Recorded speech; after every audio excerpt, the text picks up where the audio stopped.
Y damos paso ahora también ya a esta segunda parte en la que presentamos brevemente a doña Aurora María López Medina y a la hermana Mónica María Joan Cordiviola. La conocéis, pero aún así algunos no, por eso brevemente os comento quiénes son y por qué han venido.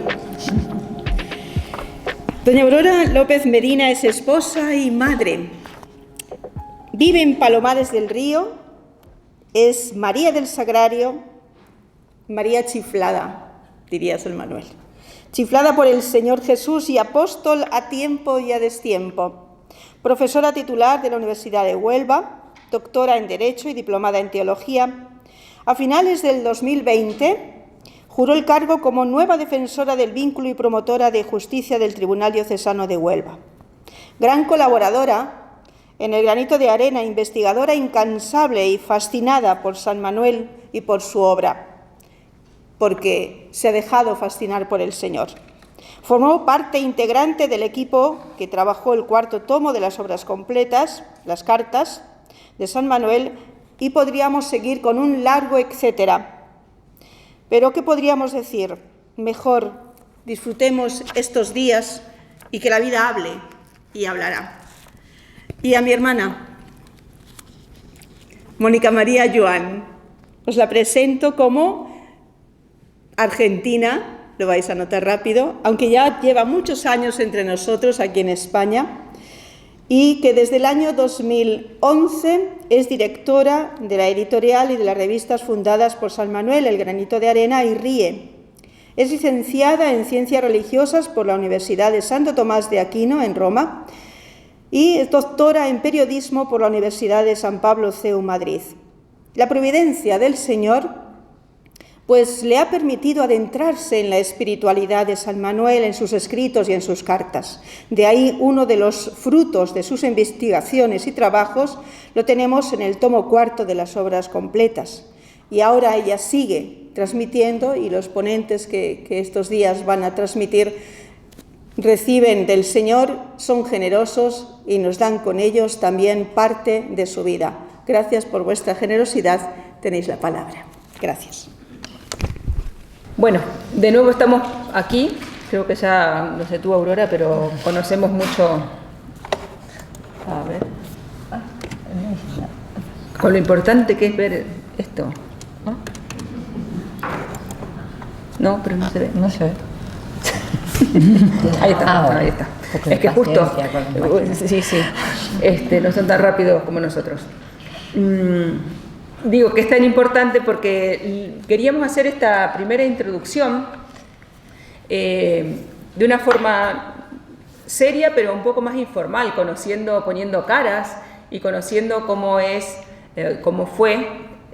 fueron las relaciones de San Manuel con la gente de su entorno, en concreto con seglares, pero también con sacerdotes, y eso ilustrarlo con algunas imágenes, ¿no? Que siempre nos llegan más, nos dejan más pozo y nos ayudan a recordar a la vez. Y creemos que son imágenes que quizás no conozcamos. Sí que algo que a modo de introducción y para empezar me parecía interesante que no pretendemos hacer en este encuentro. Y ante todo no pretendemos hacer decir a San Manuel lo que es imposible que dijera en su tiempo. A veces cuando hablamos de santos o de gentes en la historia parece que buscamos la forma de dar mil vueltas para decir, uy, en su tiempo ya dijo que fue un adelantado porque dijo. No es no pretendemos eso para nada. Queremos ubicar a San Manuel en su tiempo, porque así puede ser modelo para nosotros como lo fue la ayuda que fue para todos sus contemporáneos. No serviría de nada que ahora San Manuel fuera un gran avanzado que nos viniera a decir, sed santos en las redes sociales, si no ayudó a la gente de su pueblo, de su tiempo, de su entorno. Entonces, no pretenderemos hacer decir a San Manuel lo que él nunca pudo haber dicho. Ya veréis también por otros muchos motivos. Tampoco pretendemos mostrarlo como un superhéroe ni como un santurrón. Él es santo, fue santo, la Iglesia lo ha reconocido como santo. De hecho, él incluso dice, lo vamos a escuchar más de una vez posiblemente en estos días, que un sacerdote, un párroco de una parroquia aparentemente muerta es un verdadero héroe. Pero bueno, no pretendemos mostrarlo como lo que no fue. Fue un ser humano, fue un hombre con sus problemas, con sus momentos duros, con sus grandes alegrías, con su apertura al Señor, una persona de carne y hueso, y por eso puede ser modelo para nosotros y por eso es interesante conocerlo, conocerlo también desde una visión, no sé si llamarlo más académica, ¿no? De analizarlo no solamente... a veces nos podemos acercar a Él a través de la oración y es muy valioso, pero también Dios nos ha dado un cerebro, una inteligencia y es bueno que lo conozcamos también con nuestra inteligencia. Posiblemente San Manuel, su mayor mérito, me salió el argentino, su mayor mérito, haya sido no haber llamado la atención o excesivamente la atención, ¿no? Sino que ser una persona más que daba mucho y justamente por eso podía ser muy cercano a todos, porque no se ponía un escalón por arriba, sino que estaba junto a todos, como en la fotografía que nos acompaña en el cartel de este año, ¿no? Y sí que me parece interesante decir las cuatro palabras claves de nuestro encuentro. Primero, que es un itinerario, es decir, San Manuel no es el mismo cuando nació, cuando fue arcipreste de Huelva, cuando fue obispo. Hay todo un camino y eso es súper interesante de mirarlo con lupa, porque nos va ayudando en todos los momentos de nuestra vida, si lo miramos así. Ver cómo él va, no sé decir, evolucionando o cambiando su pensamiento, sus ideas y hasta su espiritualidad. ¿Por qué? Porque va madurando, porque va creciendo, porque es lo que a todos nos ha pasado siempre y por eso puede seguir ayudándonos. También vamos a contemplar a San Manuel como impulsor, como eso, como que daba ánimos, como que no empujaba por las malas, pero que con su forma de ser animaba, descubrir cómo lo fue para la gente de su tiempo y cómo lo puede seguir siendo para nosotros. Sí que yo acá destaco, después al menos yo lo volveré a decir, que él impulsaba por contagio, no mandaba al frente como cuando alguien te sacan ahí, te empujan porque no saben qué decir y te sacan al frente, ¿no? Como a veces hacían los niños en los colegios, sino que él, su experiencia la contagiaba, su entusiasmo contagiaba y por eso la gente quería participar. También hablamos de impulsor de la corresponsabilidad, es decir, trabajar juntos. No es que él mandaba porque era el párroco o el obispo y otros obedecían, si bien hubo momentos en los que tuvo que mandar y a veces mandar en situaciones duras, ¿no? Pero pensando sobre todo en Huelva, por ejemplo, lo podemos ver más claro, cómo él está siempre rodeado, trabajando junto a gente.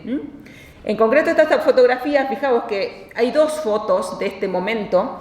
Esta la pusimos porque es la que se ve mejor, está más nítida, pero esta otra es súper interesante, porque fijaos que están todos súper sonrientes. Alguien ahí ha dicho un chiste, evidentemente, porque es que están todos sonriendo muchísimo. Bueno, y hay muchas cosas curiosas para sonreírnos. Por ejemplo, este señor que aquí está tan contento, aquí con esa altura lo han mandado al suelo y no está tan contento.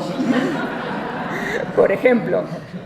Después, los que sabéis mucho, yo que soy argentina y no sé muchísimo de historia española, pero este señor, no sé si lo reconocéis, Aurora que sabe muchísimo, dice, yo no lo reconocía, pues es José María Pemán. Lo que pasa es que muchos lo conoceréis, no sé si personalmente, pero de cuando era más mayor. De hecho, José María Pemán nació en 1897, o sea que es 20 años menor que San Manuel, y murió en 1981. Entonces, investigando, en esta foto es de abril de 1932. José María Pemán había ido a Ronda para una presentación, un acto de presentación del Partido de Acción Popular. No nos consta que sea la foto, pero estaba en Ronda en esa época, en abril de 1932. Y aquí aparece San Manuel, en esa época tenía 55 años ya. Y posiblemente lo recordéis, pero nunca viene mal volver a decirlo, está en Ronda porque esto ocurre después del año 31, estoy diciendo abril del 32, él en el 31 le queman el palacio, tiene que salir de Málaga, está en Gibraltar hasta el 26 de diciembre del 31, y ahí él quiere volver, pero bueno, la situación en Málaga ciudad, en su sede episcopal, estaba muy complicada, con lo cual vuelve a su diócesis, pero a Ronda.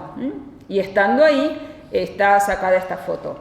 Que, bueno, no sé si pensáis, generalmente la foto es en blanco y negro, y las antiguas siempre está la gente muy seria. Sin embargo, fijaos como aquí está todo el mundo muy sonriente, sobre todo en esta otra.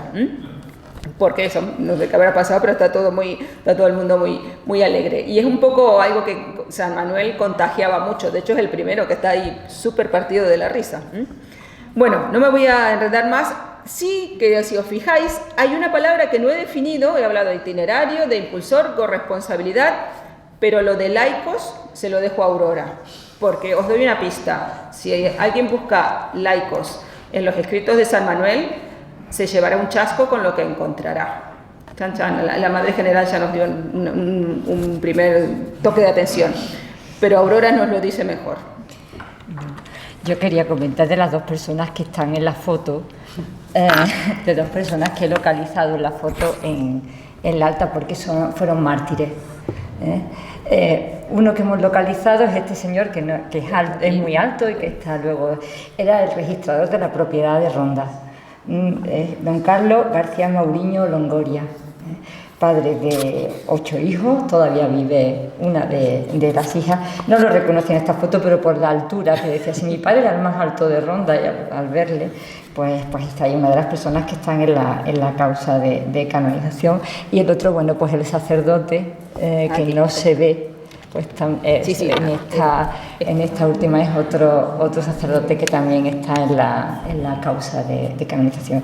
El señor don Carlos García Mauriño, de los pocos laicos que están en la causa de beatificación de los mártires de la diócesis de Málaga.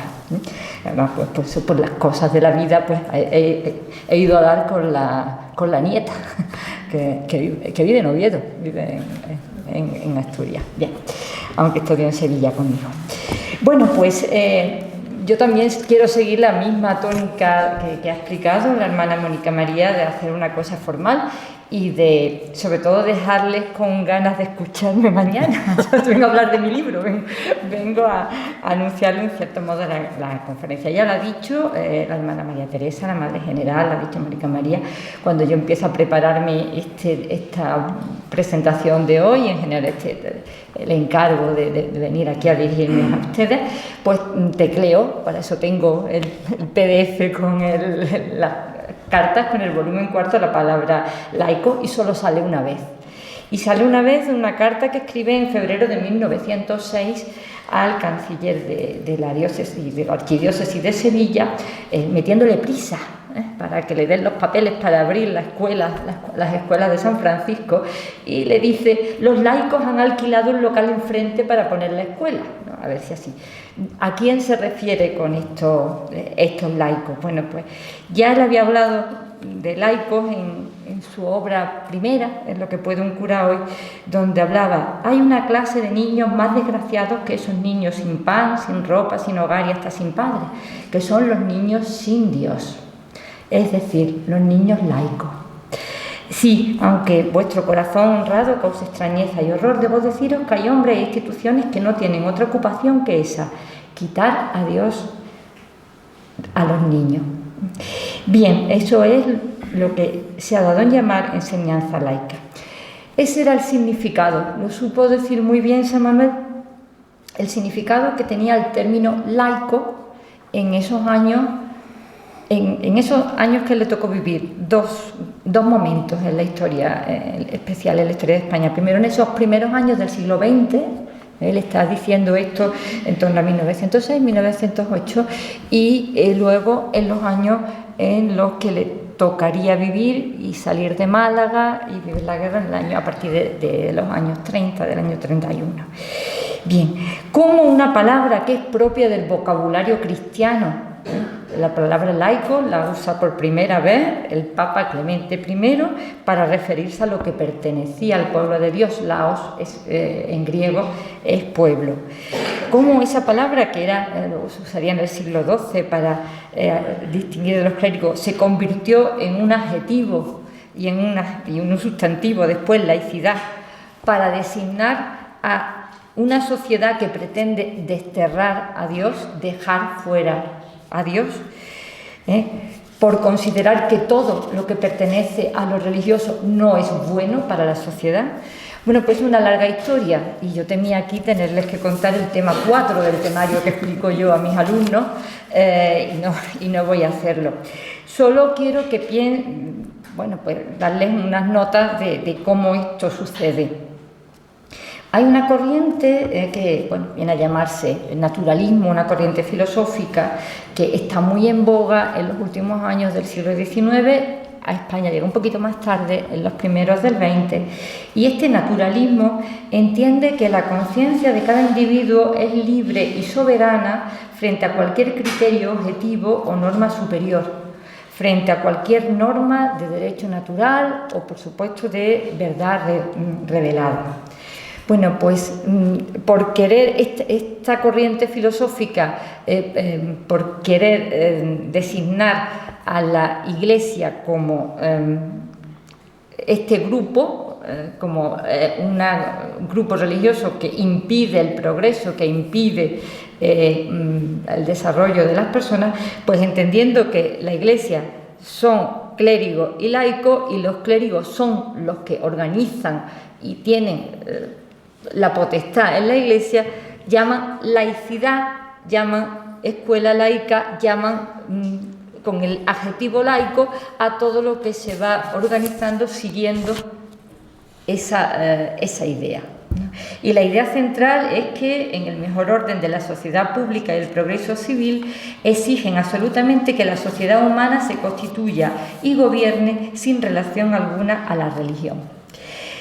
Este postulado ya fue condenado por el Papa Pío IX en 1864 y, pues como digo, está muy en boga en Europa en los primeros años del siglo XX y en España también. Cómo hay que proteger a cada una de las conciencias de las personas por encima de cualquier precepto moral supremo, y proteger a las personas de aquellos que les impulsan a seguir esos ideales, esas normas supremas, esas verdades reveladas. Se empieza a hablar también de anticlericalismo, también siempre identificando siempre a la Iglesia con los clérigos, no con el resto. Entonces, por eso usan el término laico como opuesto a clérigo. Bien, pues uno de los postulados del Estado laico, de ese Estado que no deja aparte a los clérigos, pero entendiendo por clérigos a la Iglesia, es que el Estado debe ser neutral. Debe ser neutral y que la religión no debe estar en ningún sitio público, porque la religión dirige las conciencias e impide el progreso. Pero claro, si el Estado quita la religión, empieza ya no a ser neutral, ya está tomando una posición, con lo cual es un postulado que ha sido, que tiene esa discusión. Y sucede una cosa, que la Iglesia ha cambiado mucho desde 1864 y muchas veces, y sin embargo estas corrientes de intentar dejar la religión fuera de la sociedad siguen estando. Siguen estando. Yo suelo decir que son cosas anticuadas, porque claro, cualquier cosa que sea de finales del siglo XIX y que siga todavía, pues en fin, no deja de estar un poco anticuada, pero ciertamente está así. Sin embargo, hay cosas del estado de la laicidad que sí que son positivas, y la exigencia de la libertad religiosa para todo, de que nadie sea coaccionado a obrar contra su conciencia, la libertad religiosa para todos los grupos, para todas, eso lo ha adoptado la Iglesia en el Concilio Vaticano II, cambiando Entonces, hay parte de la laicidad, de esas cuestiones que se exigían en aquellos últimos años del siglo XIX, que la Iglesia ha cambiado, y la Iglesia pide la libertad religiosa no solo para la Iglesia, sino para todas las religiones. Cuando la Iglesia habla de que la libertad religiosa no la está pidiendo solo para los cristianos, sino la está pidiendo para todas las personas, que sea reconocido como un derecho universal. Bien, y es porque existe ahora lo que la doctrina de los papas, empezando por Pío XII a finales de los 50, después Juan XXIII, Pablo VI, y por supuesto los últimos papas han hablado de la laicidad, de la sana laicidad, que quiere decir, entonces, se hacen hoy en día, hay dos vocablos. El laicismo identifica a estas corrientes que sigue habiendo, creyendo pensando que es malo, no es positivo para la sociedad el hacer caso, el tener en cuenta, el cooperar con la religión, con las confesiones religiosas, en nuestro caso pues probablemente con la Iglesia Católica, y en esa corriente pues se llama laicismo. Frente a eso está la laicidad, la sana laicidad, que ya llamaba Pío XII, hablaba de ella, porque dice que el cristianismo es el que trae lo de dar al César lo que es del César y a Dios lo que es de Dios. De modo, eso también es un mandamiento y también está presente en la Iglesia. Con lo cual la Iglesia ha cambiado y hay una laicidad, una situación de relación actualmente en relación con el Estado de cooperación. La palabra cooperar con la Iglesia Católica está en nuestra Constitución, en el artículo 16, la cooperación con la Iglesia Católica, cooperar sin tener que imponer nada y teniendo en cuenta la libertad religiosa que hoy en día está reconocida para todos los seres. Hay una laicidad sana, una laicidad que está ahí, que es buena y que ha favorecido mucho a la Iglesia y a los estados. Pero frente a eso está el laicismo, que es el derivado de estas corrientes, que bueno, pues una rémora que está ahí en la sociedad. Bien, pues San Pablo VI, que ya lo es, pues también habló de esa separación amistosa que nace de una sociedad en manos que no elimina lo trascendente. Bien, la laicidad está ahí y bueno, pues se vivió en esos tiempos y San Manuel la vivió muy bien, y ese querer quitar de la sociedad a Cristo, a la Iglesia, a la religión. Y una anécdota que hay relacionada, a ver si pones... Bueno, ¿están las dos de los telégrafos? Están nada más que esa. Bueno, aquí tenemos a San Manuel inaugurando un puesto de telégrafo. Curiosamente tenemos otra fotografía, nos la hemos compuesto en Málaga, inaugurando la nueva centralita telefónica. Parece como si algo hubiera tenido siempre una relación con estas cuestiones. Y él escribió, ya siendo obispo de Palencia y recordando sus primeros años en Huelva, escribió un pequeño artículo en El Granito. Bueno, lo escribió y se reprodujo en El Granito, porque se reproduce después de morir, que cuenta esta situación. Encontrábame de Arcipreste en una ciudad por aquel entonces más laica que cristiana, más agria que dulce. Allá por los años 5 al 10 de este siglo, ese momento, se ensayaba en aquellas tierras la vida laica y más que laica interreligiosa y semicomunista que en los años 31 y 30 hemos disfrutado, lo pone entre comillas, en no pocas zonas de España. Fue este el caso. Se acordó, os cuento, con los intelectuales, ofrecer un lunch en honor de un telefonista, un telegrafista que había introducido una serie de mejoras en el telégrafo. Bien, se escogió un casino pomposo, se invitó a todas las autoridades y se le dio la palabra para que hablaran, pues claro, el gobernador, el director del instituto, un par de intelectuales de los indispensables. Y el arcipreste, a quien le hervía en la sangre los fuegos de 28 abriles y en su alma sacerdotal el propósito de no dejar escapar ocasión de predicar a Cristo, él que estaba allí de invitado, porque no le dieron la palabra, levantó la mano y dijo: quiero tomar la palabra. Y la tomó. Y dijo nada más y nada menos que: señores, yo, vestido de esta negra sotana y por paño de púlpito estos blancos manteles, os digo que soy, tiempo a, compañero de profesión del señor Balsera, del telegrafista. Sí, telefonista él y telefonista yo. Él transmitiendo y recibiendo palabras a través de alambre, de ondas y de mecanismos maravillosos. Y yo, desde una gran central que hace más de 20 siglos se instaló en el monte más alto de la historia y que se llama el Corazón de Jesús, ofreciéndose en el Calvario en sacrificio por la salvación del mundo.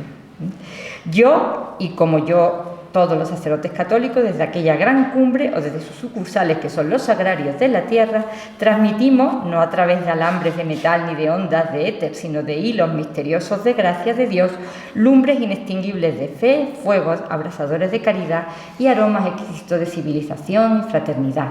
Y recibimos ecos de angustias de náufragos, gemidos de arrepentidos, himnos de salvados, sonrisas de inocentes, gritos de luchadores y todos los acentos del alma indigente y peregrina que busca en la verdad y en el bien su felicidad y su descanso. Tras un brevísimo comentario, brindo por usted, compañero Balsera. Bien, cuenta que se habían escuchado al principio silbidos de quienes no querían que hablara el cura.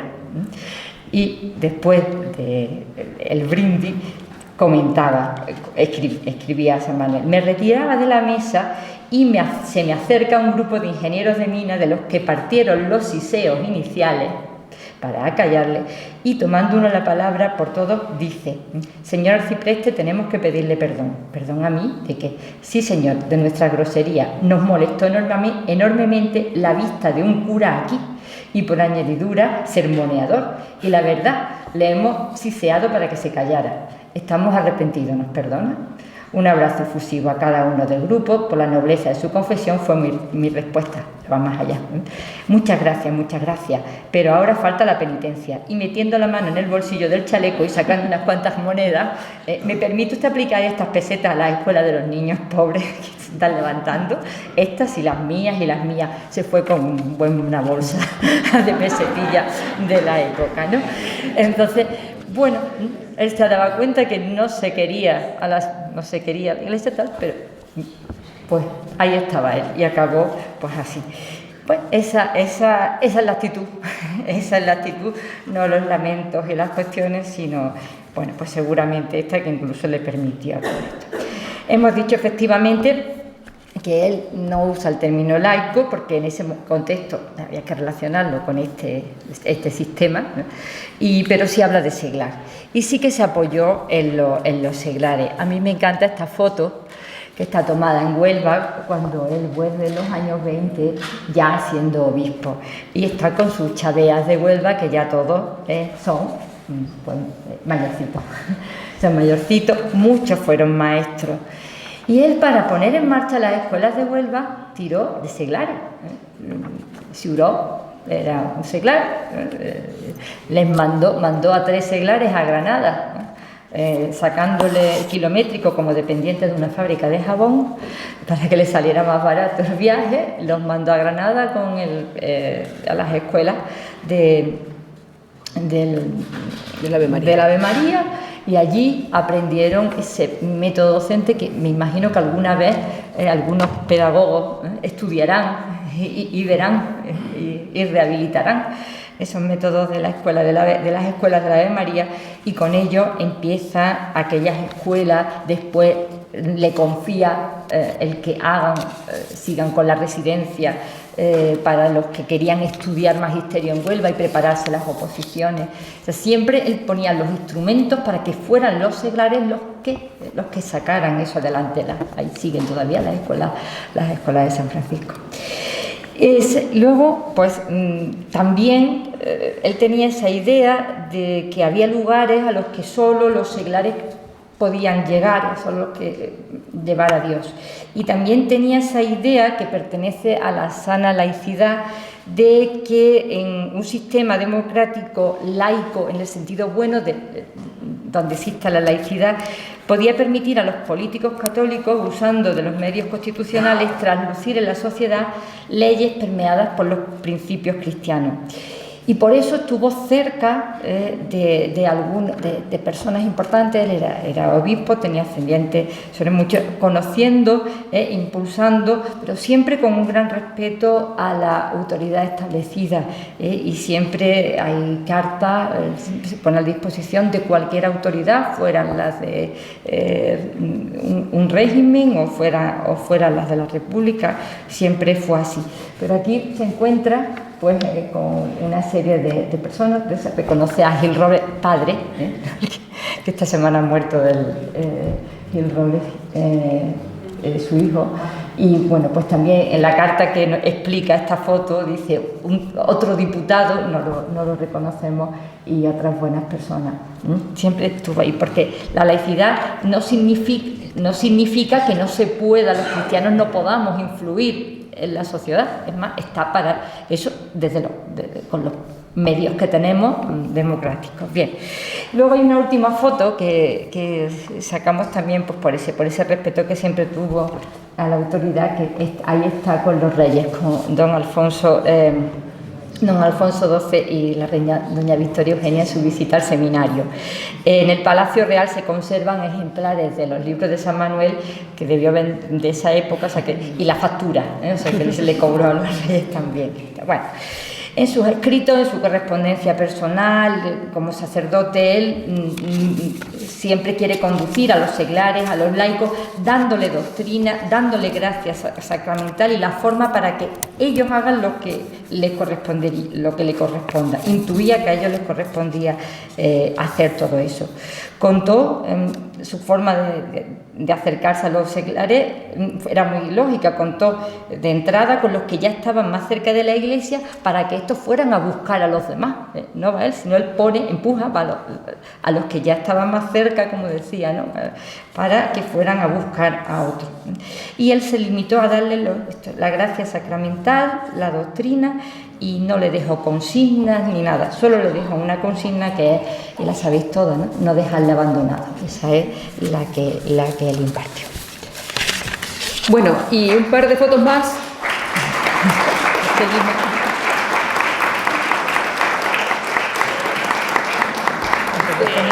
De regalo, de chapa, decimos en Argentina, no sé si se dice acá. Esta foto salió publicada en El Granito de Arena, el primer granito de febrero de 1908. El cardenal... No, Almaraz, el cardenal Almaraz, el arzobispo de Sevilla, va a Huelva. Recordemos que Huelva pertenecía a la diócesis de Sevilla, hasta el año que Aurora se acordará, 53. Entonces, va de visita pastoral y va y bendice a las escuelas, que estamos en el año 1908, San Manuel ha llegado en el 1905 y ha hecho maravillas en ese tiempo. Se han construido las escuelas y él va a bendecirlas. El día que la van a bendecir, en el granito cuentan que van pasando y dice, con el trabajo, dice, empresa algo difícil era atravesar el amplio patio de las escuelas y penetrar en las clases, por lo compacto de la muchedumbre que lo invadía todo. Como se pudo, fue entrando su eminencia de estola y capisallos en las clases, rociando sus paredes con agua bendita y rezando las preces del ritual. En el más amplio de los salones se habían improvisado unas mesas en torno de las cuales, atención, aparecían sentados unos 500 niños y niñas que de aquel modo iban a celebrar las fiestas de inauguración. No he puesto ningún cero de más. El cardenal bendijo la comida, recibiendo en cambio una salva de aclamaciones y vivas de los pequeños comensales. Distinguidas señoritas y caballeros dedicáronse a servir los platos de la abundante comida, costeada por nuestro gran notario, el señor don Juan Cádiz Serrano, que Dios conserve. ¿Qué es? ¿Qué es este? Si os digo la verdad, dije, ay, con este bigote seguro lo encuentro en la foto, pero fijaos cómo es la foto. Tienen todo el mismo bigote. Así que, bueno, ahí estaba también, porque al terminar, las fiestas y administrar el sacramento de la confirmación en el santuario de la Cinta y cantar allí el prelado con el pueblo, el tradicional salve de los marineros. Visitaron el catecismo de la parroquia de San Pedro y se fue al monasterio de la Rábida, y donde ahí está sacada esta fotografía. Bien. Y la última ya, bueno, que son dos, que es que si por algo destaca San Manuel, y es por la corresponsabilidad de los laicos y las laicas o las seglares, porque cuando funda las Marías, cuánta responsabilidad que les da, las manda de catequistas, las manda de misioneras, después también vendrán los hombres, ¿no? Pero cuánto que se apoyó en ellas. Por esto esta fotografía, que tiene que haber sido entre 1916 y 1919, es una fotografía de un periódico, y porque dice que es el obispo de Olimpo celebrando una conferencia con las presidentas de las Marías de los Sagrarios en el Salón de Actos del Colegio de las Esclavas del Sagrado Corazón de Jesús en Córdoba. Entonces estas son presidentas de las Marías de Córdoba, de los centros de Córdoba, y esta otra ya más mayor es con las Marías de Valladolid, cuando ya es obispo de Palencia. Entonces nos parecía importante destacar esta labor o este trabajo conjunto que siempre realizó él con seglares, con laicas, con mujeres que se dejaran también contagiar por ese amor a Jesús Eucaristía en el Sagrario. Y entonces, nada, mañana en todo caso empezamos con alguna otra foto.